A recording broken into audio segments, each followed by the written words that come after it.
Hi, everyone. Stephen Vantassel here, wildlife control consultant, bringing you another episode of Living the Wildlife as part of the Pesky podcast family. We're really glad you're joining us today. So we have no sponsors for our program. If you want to be a sponsor, definitely reach out to me at wildlifecontrolconsultant@gmail.com and join the revolution as part of the Pesky podcast. Well, today, very pleased to bring on someone that I've known for a while, Ron Jones of, let me get this straight, ACP, Rednecks Pride, Game Calls, and Outdoor Sense.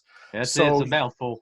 All right, he's out of New Jersey, and he has been making baits and lures since 2000 as a business, but he's been working the alchemy and the chemistry since back into the 80s. So he has some definite experience. So we're bringing him aboard because, let's face it, everyone loves bait and lures because it's like a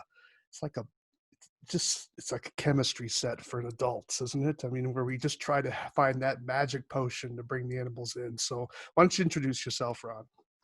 Well, I'm Ron Jones. I'm from New Jersey. I've been a fur trapper since I was 10 years old. I'm 61, so you can do the math yourself. Wow. About 1979, I started doing wildlife control as a service. Started out as predation and depredation work, and then we, by the early 80s, started to get forced into squirrels. And my love was always the fox and the raccoons and the skunk work. Mm-hmm. But you got to make money. So by the late 80s, I was doing a lot of squirrels. And Steve, that's where you remember I got my nickname, the Squirrel Man. Squirrel Man, yeah. I was hoping you were going to write that book. Yeah, well, that's hard. Yes. But so we've been at wildlife control since 1979. About I guess it was 85, I realized that the old proven trap line baits and lures that I was using with the foothold traps, and we lost our foothold trap in 1984, mm-hmm. and we had to stop using it in 1986.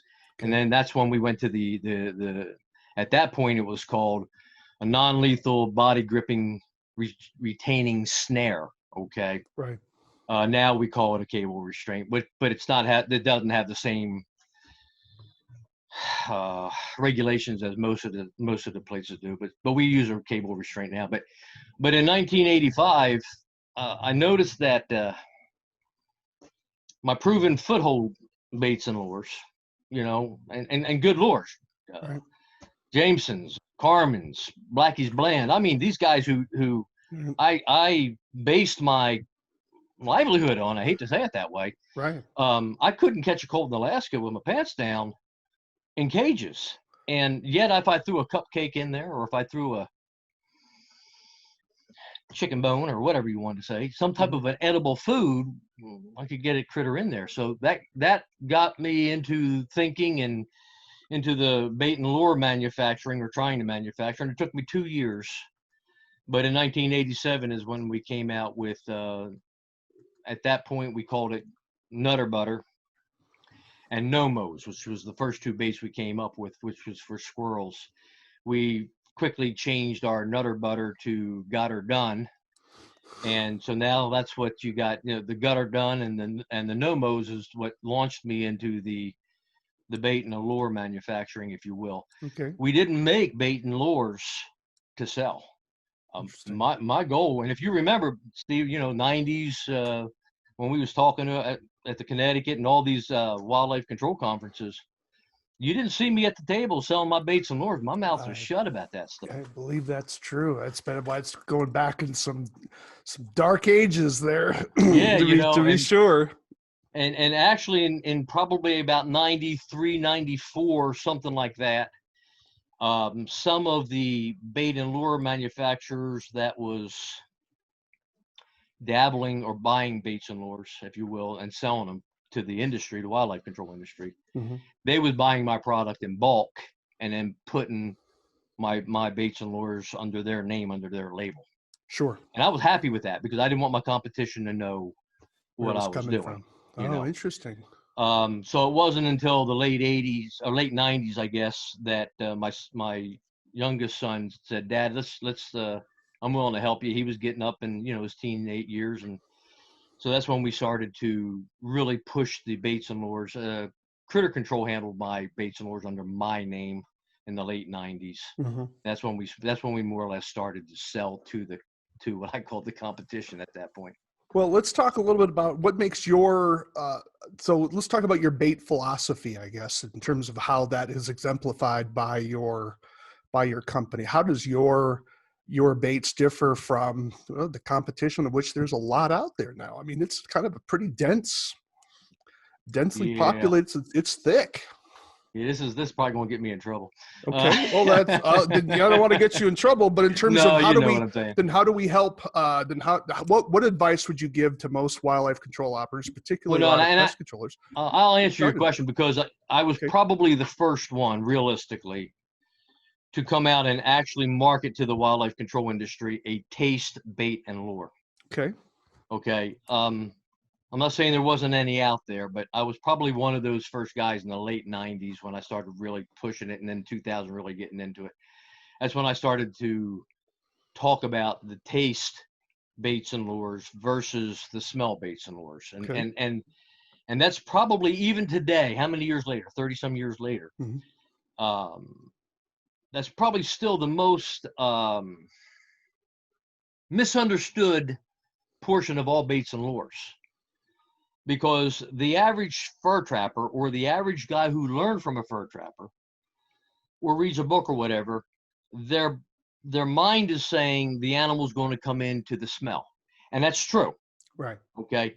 When you're dealing with a foothold trap, or you're dealing with those tools or those methods, the smell and eye appeal, okay, but the smell is what makes the animal commit itself. Right. And if you look at the bottles on your smell baits and lures, that would be your top, the top line, trap line baits and lures of today. Okay. What's the number one instruction they're going to tell you? Catch the animal before it gets to the bait or lure. Okay. Well, what we learned through a lot of humble situations that with cage traps, and I could go an hour and a half just in cage trapping talk, and that, so I'll hold off on that. But with the cage trap, you needed to convince that animal to go into a negative, and a lot of folks will automatically take that wrong, but everything has a positive and a negative. There's everything in life is positive, negative. There's very few neutrals. So when you get it, so that trap, it's an enclosure. That animal knows that. Most traps, when you look to the back of that trap, they can see that there's something in the back of that trap. It's not wide open. That's why a lot of guys like the wide open doors, but you're in the same ball game because you still have an enclosure that animal's got to walk into that wasn't there yesterday. Right. So there's a negative. Now, I'm not saying that they're afraid of that negative. I'm just saying they're saying, whoa, okay. And the first thing the animal will do with a fish head, can of cat food, whatever, okay, is when they come up to that door, they're going to look in that door, and then they're going to say, I don't know that I want to go in there. And if you sit and watch most animals like this, they're going to go to the downwind side of that trap. And most guys are going to throw that bait all the way in the back of that trap. So where do they go? They go to the downwind side, to the back of the trap. So by me watching a lot of raccoons and squirrels too, with a lot of customers standing right beside me thinking I was a god, and seeing an animal come out of the trap, come to the front of the trap, go to the back of the trap, and then walk off. If you've never been there, don't. Right. Okay. Yeah. It's humiliating. So that's what got me to think about. All right, if I took a piece of cake and threw it in the trap, he worked harder for it, but he won't work harder for the smell bait and lure. Why? So I started to look into that and started to study that and watching animals, and that's where we came up with our baiting strategies, and we'll get into that later if you want to. But the main focus is I found out that if I give that animal a little bit, just a little bit, outside that trap, that it took it took a little bit of that negative away. And if I gave him a little bit more on the lip of the trap and then gave him and more or less teased them into the trap, if that making sense to you? All right, you're chumming them, right? Yeah, if I teased them into the trap, it's taking the negative away. And I saw that same raccoon or that same squirrel that for 3 days straight was walking to the outside of the trap and wouldn't go into the trap. When I teased them by accident, I found this stuff out, that they would go into the trap. So I started putting that theory together. And what I realized was this, that the smell baits and lures, the proven trap line baits and lures that you shove down the hole underneath the cow pie, Right. whatever, it pulls the animals in. They're super, super strong, but if the animal tasted it, they backed off of it. So I made a bait, Nomos and got her done, which was taste for the food, make them want to eat it. Right. And then I also noticed that if I took 2 or 3 taste baits, and again, if we get talk about the baiting strategies, I never set. I go 2, most of the time 3 baits per cage. Wow. And I go 3 or 4 lures. Now, you're thinking, oh my goodness, how much are you using? Yeah, that's a lot. Realistically, the amount of bait I'm using with all 3 of those baits is probably less than the average amount of bait that the guy is using throwing it in the back of the trap, because I'm using on the lip, I'm using about a pea size. Out in the front of the trap, I use about a pea size. Right up to the pan, if I need to, I might put another pea size there. On the pan itself, I'll put maybe a lima bean, and behind it, I might put a walnut. Okay? And I'm doing that with all 3 baits and lures, or all 3 baits, but I'm segregating them. So left, right, center. The 3 baits are left, right, center. They're segregated. And we do that all the way back in. Now, my wife, she does a little bit different than me, and she's been helping me for about 3 years out in the field. And I might add that she has caught 100 groundhogs in the last 4 weeks. Wow. Using the 3 bait, 4 lure system. And what it takes is it convinces that 80%, and you've heard me talk about the 80-20 concept. It takes that 80-20 concept, and the 80% is more eager to go in because they're dumb and they're going to go in, okay? Right. But the 20%, what I'm doing for is the 20%ers. The 20%ers are the ones that's been there, done that, and don't want to do it no more. Okay, so by doing this, teasing them in, snacking them in, don't feed them in, snack them in. Snack them in. I'm taking that negative from the cage.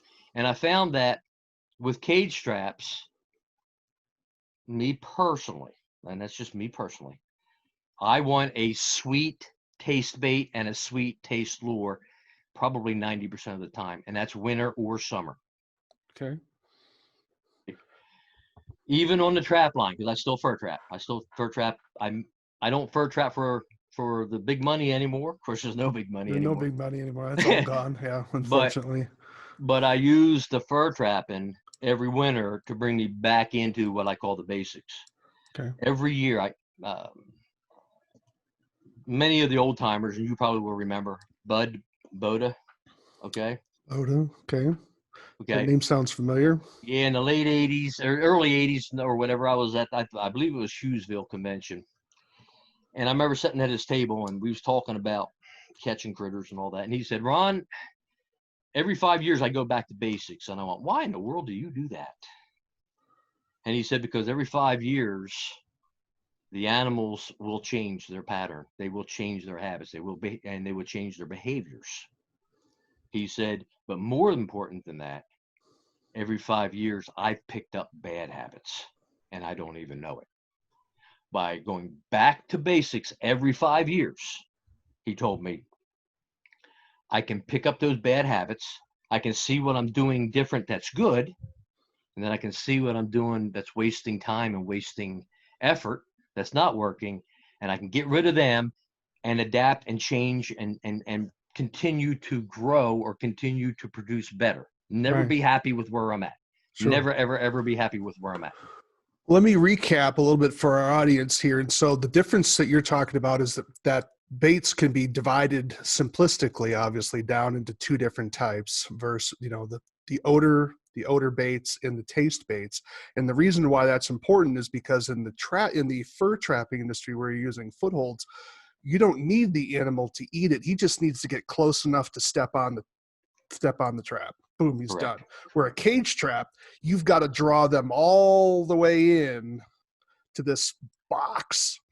Or even dog-proof traps and even conibear They've got to boxes. commit a lot more. You've got to make them commit. Got to make them commit. And that's where the taste key. comes in. And Yeah, so that's an where the taste important comes in. point, because that has been mentioned so understand, guys, when you're out there, ask your bait manufacturer, whoever you buy your baits from, is this a taste bait or is this a smell bait? Because if it's a smell bait, you don't want to chum them in because they're going to taste it and it may be bitter.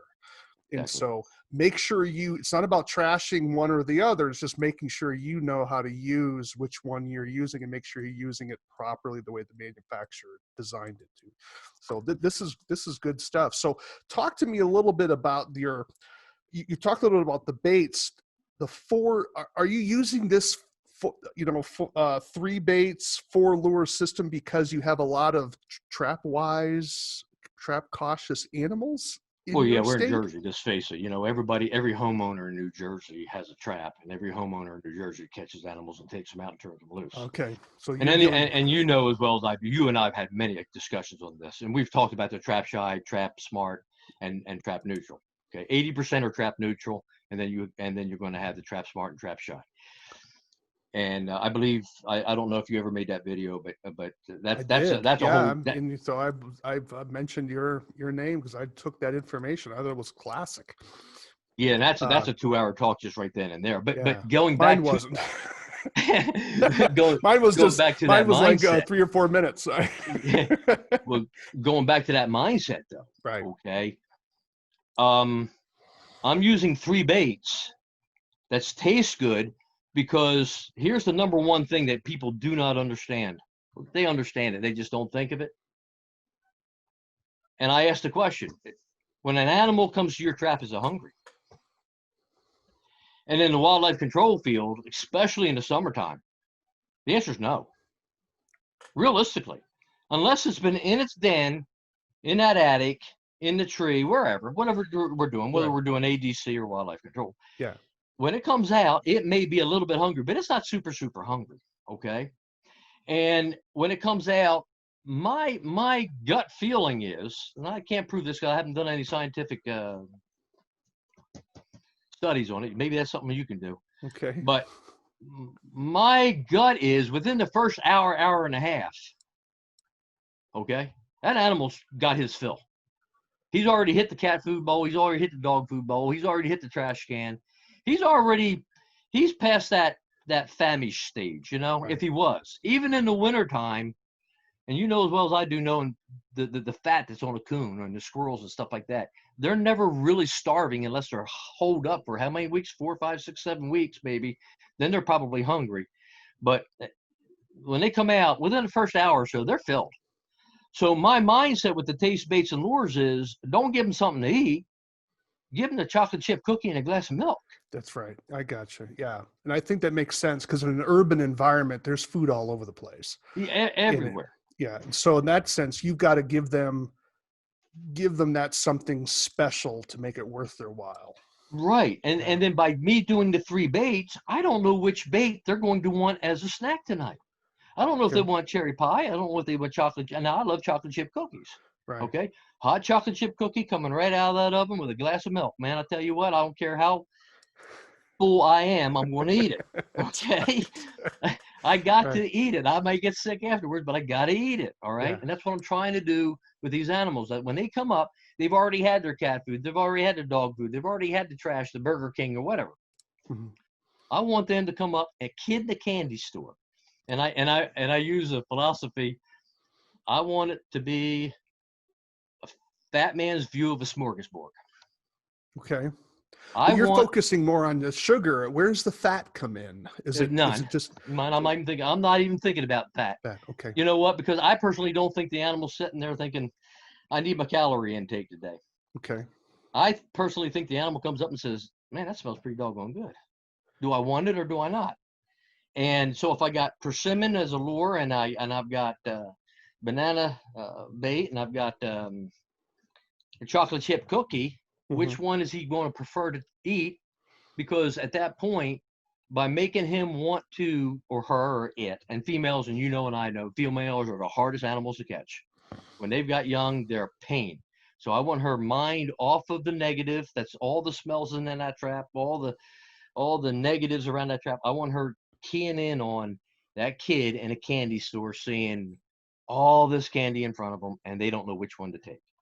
It builds up an excitement. I believe the same principles for fur trapping, by the way. Okay. Grease smells per trap. Okay.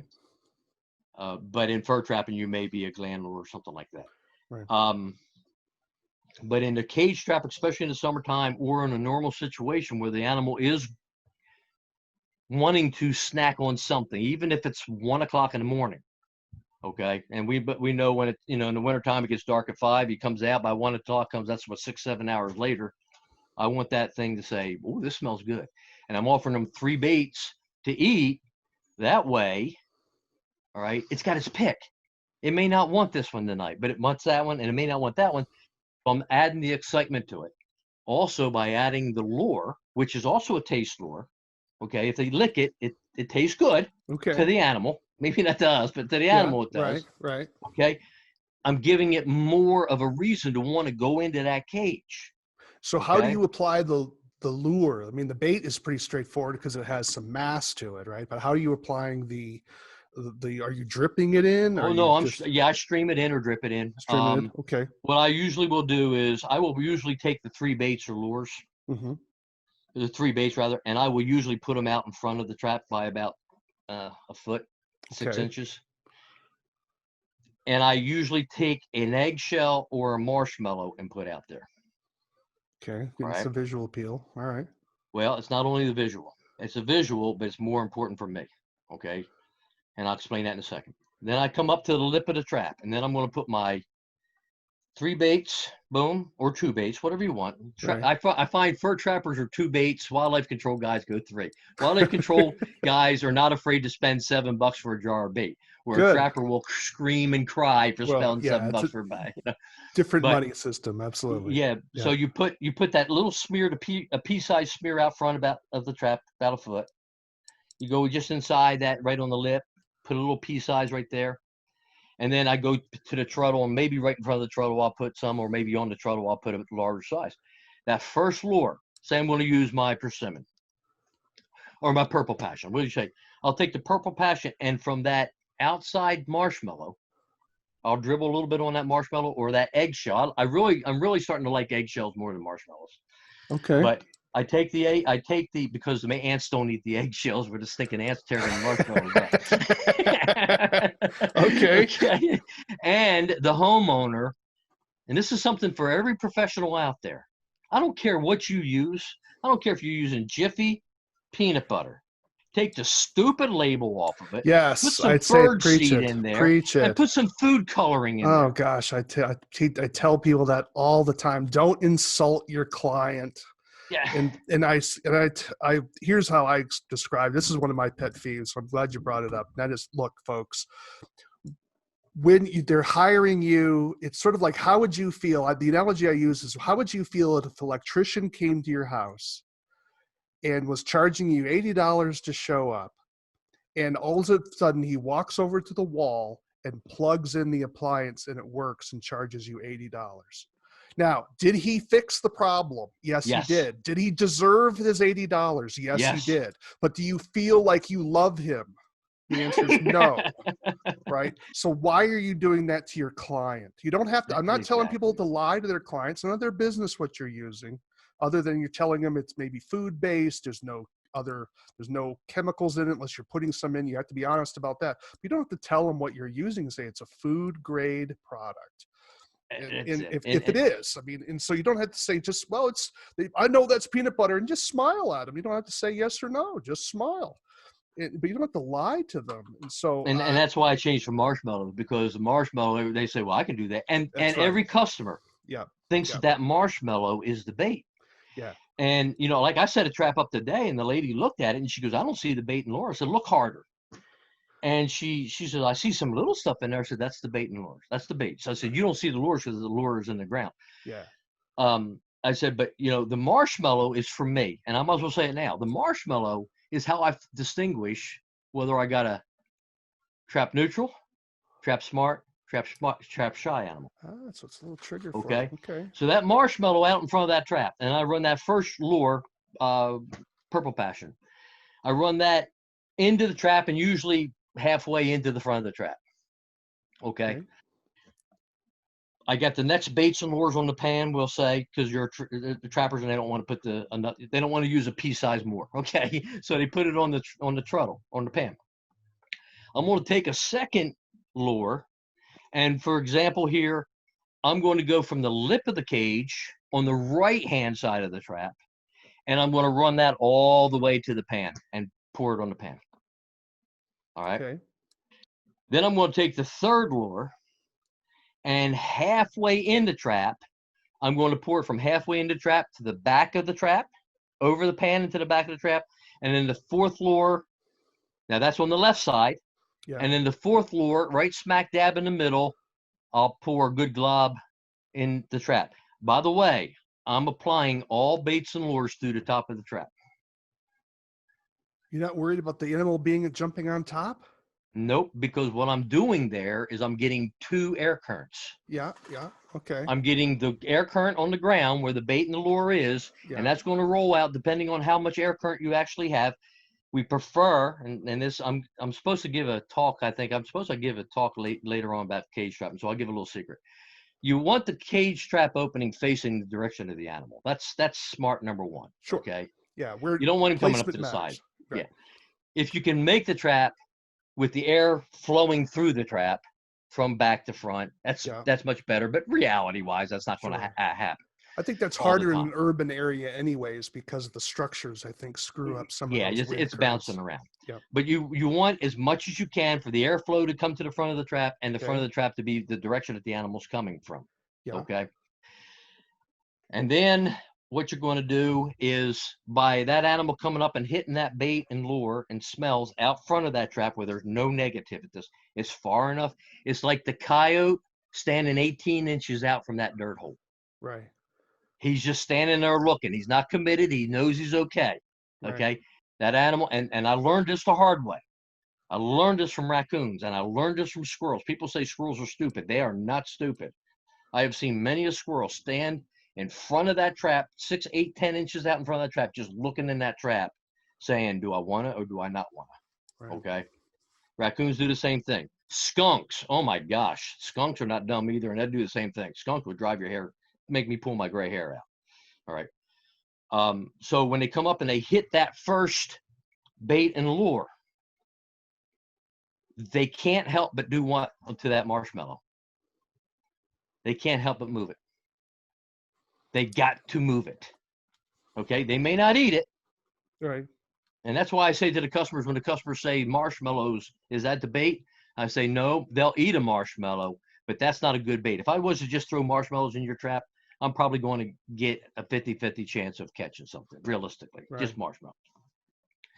But they have to come up and they have to move that marshmallow. The same thing with an eggshell. That's why I like eggshells. The ants don't get to it, and the customer didn't think about it. Oh, I showed them a trick that wow, I'm a wizard. Okay. Sure. They got to move that. They got to move it. And this is where, if you're setting a cage trap, DP trap, conibear box, we as trappers can't just come up and say, plop the trap down and not pay attention. We got to know everything about that set. We got to know everything about that set. Mm-hmm. Pay attention to what you did. Know what you did. That's where getting into the rhythm of what you did helps out too, because everything falls into place very quickly. It takes me 30 seconds longer to bait a trap the way I'm telling you to do it now than it does it's fast. Yeah, Okay. no, I think we have to have you back because we've been still at that sort of 10,000 foot level here. And I think this is important for people to get a grasp of, because you're forcing them to think about what are they doing when they're baiting in terms of how they're baiting. Is it a sweet bait? Is it a odor bait? And the combinations of things. And sometimes we do get into a crutch of just using one product. I mean, that's what I did. I only Well, used basically one.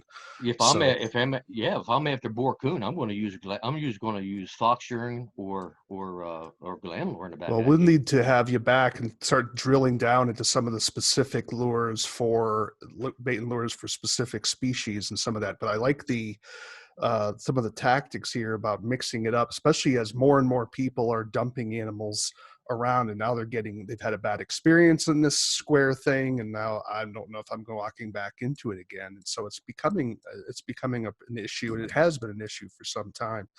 Well, we want to thank you again, Ron Jones, everybody. Let's talk a little about his company, ACP Redneck's Pride Game Calls and Outdoor Sense. He's online. Yeah. He sells products. Check him out. Look into something. You want to mix things up a little bit.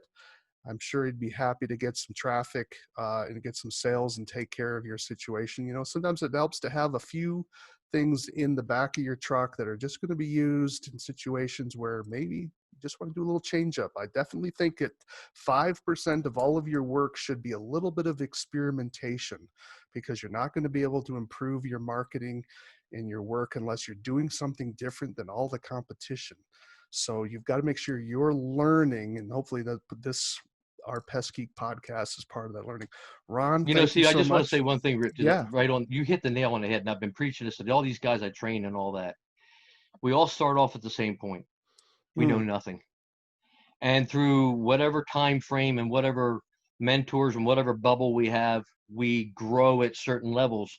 But we all come to a place to where we are happy with our results. Right. And as human nature, we stop. I couldn't agree more. Yes, it's a problem. And yeah, and I get it. Thank you, Ron. Hey, everybody, No Stephen Vantassel here, wildlife control consultant, living the wildlife. Why? Because we want you to live the wildlife, not be the wildlife. Thanks for listening to Pesky Podcast. Make sure that you subscribe to the channel. If you have a sponsor, you want to be a sponsor of the show, we'd be glad to have you. wildlifecontrolconsultant@gmail.com, wildlifecontrolconsultant@gmail.com. If you have an idea for the show, criticism of the show, yes, we'll even accept those. Definitely reach out to me again, wildlifecontrolconsultant@gmail.com. And don't forget to check out Ron Jones's site, ACP Redneck Pride Game Calls and Outdoor Sense. Check out his site. If they put in acpwildlifepro.net, they'll find me. There you go. Well, check them out. Tell them that we sent you over there from Pesky Podcast. Show him a little love. Check out some of his lures. Ron, we want to have you back. Thanks for sharing some of your ideas with us. Thank you for having me, Steve. Appreciate it.